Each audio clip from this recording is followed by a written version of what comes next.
Good Morning Business, French Tech. Et voilà une entreprise qu'on suit depuis plusieurs années sur BFM Business. Bonjour Alexandre Martin, vous êtes le cofondateur de Colony. Colony qui lève ce matin 30 millions d'euros pour poursuivre son développement, la colocation, le co-living. Le co-living, bon alors moi ça me tente pas. Christophe moyen, Anthony.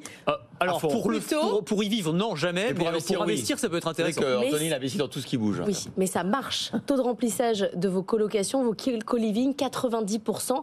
Ça fonctionne évidemment parce qu'on est sur un marché qui est extrêmement tendu sur la location. Vos 30 millions d'euros que vous levez aujourd'hui, c'est pour aller chercher de nouveaux logements. Exactement. L'ambition de cette levée, c'est de continuer bien sûr notre développement, d'accueillir plus de partenaires. On a aujourd'hui plus de 2 milliards d'intentions d'investissement de différents investisseurs institutionnels, que ce soit des fonds de private equity, des fonds publics, etc. C'est l'équivalent de 10 000 logements, si j'ai bien compris. C'est jusqu'à 16 000 logements qu'on va déployer. Avec Et aujourd'hui, vous avez combien de logements en co-living ? On a 2 000 logements ouverts.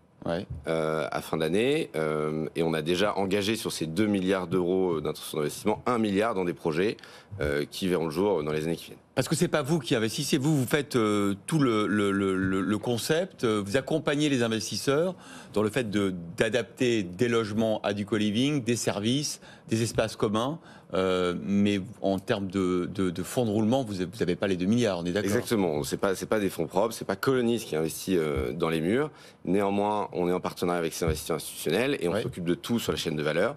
On définit des stratégies avec eux et ensuite on va déployer ces stratégies en trouvant les biens immobiliers, en designant les produits qu'on va insérer, que ce soit du co-living, de la colocation, mais également désormais du résidentiel meublé traditionnel.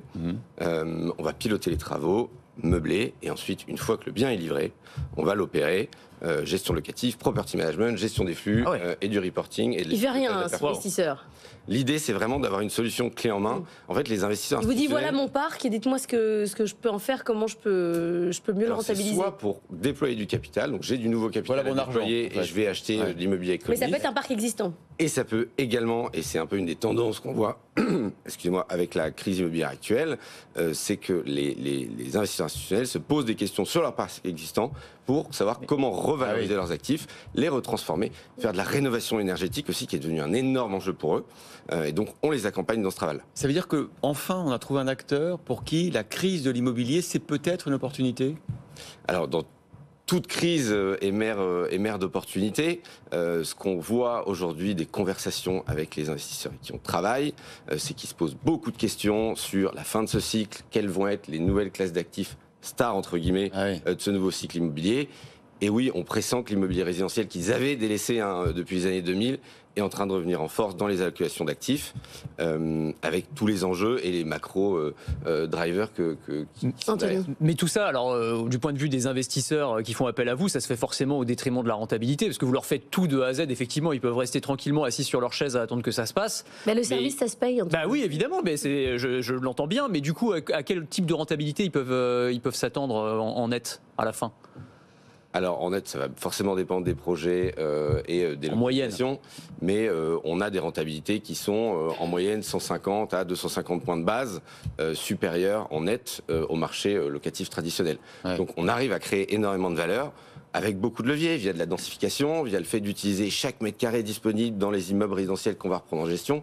Si vous regardez un immeuble résidentiel aujourd'hui à Paris, les rez-de-chaussée sur cour ne sont pas exploités. Nous, on va y faire des espaces communs, les toits, les sous-sols, on va y mettre des usages qui vont créer de la valeur d'expérience et qui vont créer de la valeur locative aussi pour le propriétaire. Mais on n'est pas arrivé à un plafond en termes parce que le co-living et la cohabitation, comment on dit déjà C'est quoi la différence entre le co-living et la coloc ? C'est juste le service ?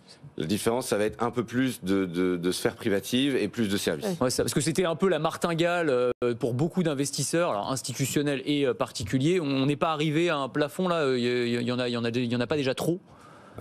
En fait, quand on regarde le marché du logement aujourd'hui, on ne fait que parler de crise. Si vous regardez tous les chiffres, ils sont dans le rouge. La tension locative est à son comble. On a augmenté plus de 40% la demande locative moyenne en France d'année en année. Il nous manque 500 000 logements.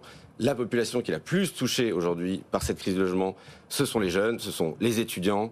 Il y a une vraie détresse, vous en parlez souvent sur ce plateau à chaque rentrée. Pareil pour les jeunes professionnels, les entreprises également, et qui désormais on travaille. Plus de 10% de nos locataires sont des entreprises qui logent leurs salariés. Donc en fait, ces produits de location, ils répondent à un vrai besoin dans lequel il y a un déficit critique d'offres. C'est quoi les services les plus populaires dans le co-living? Ouais, le service principal qu'on apporte, c'est déjà le fait d'être clé en main. Aujourd'hui, vous avez. Je veux dire pour les locataires, quels sont les services auxquels ils font appel? C'est ce côté clé en main aujourd'hui. Déjà, c'est-à-dire que vous venez sur le site de Colonize, vous pouvez réserver votre logement en quelques minutes, à distance, et vous avez un loyer qui va être tout compris avec les fluides, les charges, Internet, le ménage des parties communes, etc. Donc, je pense que ce que viennent chercher nos locataires, c'est notamment cette flexibilité et cette simplicité dans un marché qui est aujourd'hui extrêmement complexe et où l'expérience est un peu cauchemardesque, honnêtement. Merci beaucoup Alexandre Martin, cofondateur de Colony qui lève donc ce matin 30 millions d'euros.